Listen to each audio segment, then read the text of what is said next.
Onyebuchi Austin aka Nwakerendo ezigbo mmadụ na Pakistan aro agụgụ na-emela aka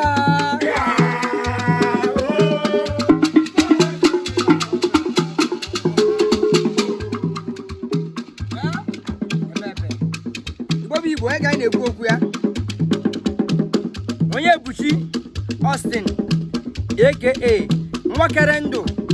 ezigbo mmadụ na Pakistan Odogwu ọkwa ụmụadara ụmụlowo obowu ka isi eje Nwakerendo Onyebuchi taa ka ịmra +1 ọgbani lọlọ ijem ọnụ Judith Onyechi ezilọlọ ijem ọnụ Judith Onyechi ọbịa si m jiri ogene were sị gị happy birthday Odogwu si na ị ga-adị ka echi na-echi ada agwụ agwụ Nwakerendo Onyebuchi ezigbo mmadụ anyị si na ị ga-adị ka echi na-echi ada agwụ agwụ taa ka ịmra +1 anyị si na ifeọma ga-emele gị ife akwa ka ife nwe ka ị ya afụ sọsọ happy birthday happy birthday happy birthday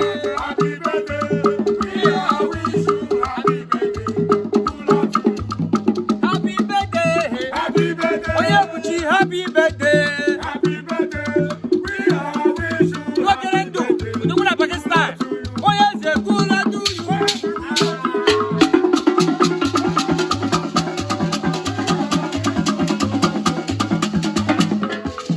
happy birthday Onyebuchi happy birthday happy birthday ewo we are wishing happy birthday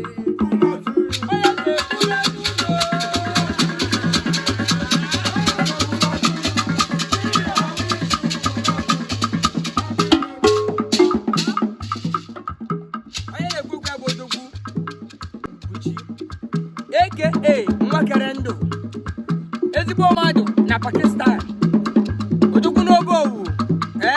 ọkwa ụmụadara ụmụlowo ka isi eje Odogwu asị na ị ga-adị ka eji na-echara agwụ agwụ ọ bụ ezinụlọ gị Judith Onyechi ọ bịa si anyị jiri ogene were sị happy birthday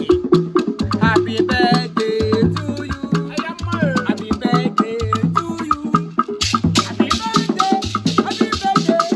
happy birthday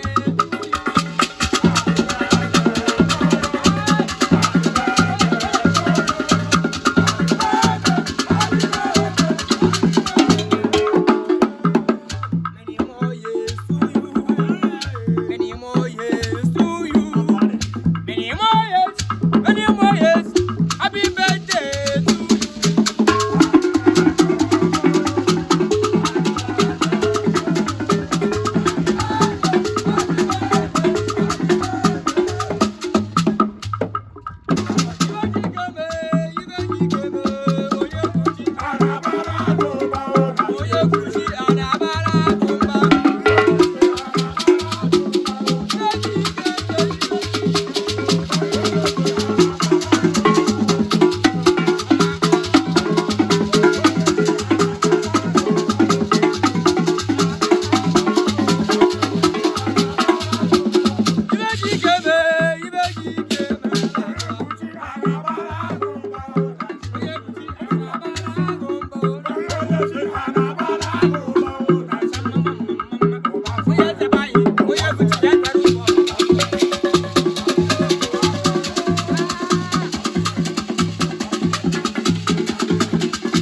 aka Nwakerendo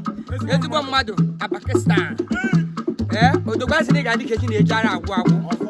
taa ka I wish gị more life and prosperity more money in your account ezinụlọ gị Judith Onyechi ọ bịa si anyị jiri egwu ogene were sị gị happy birthday happy birthday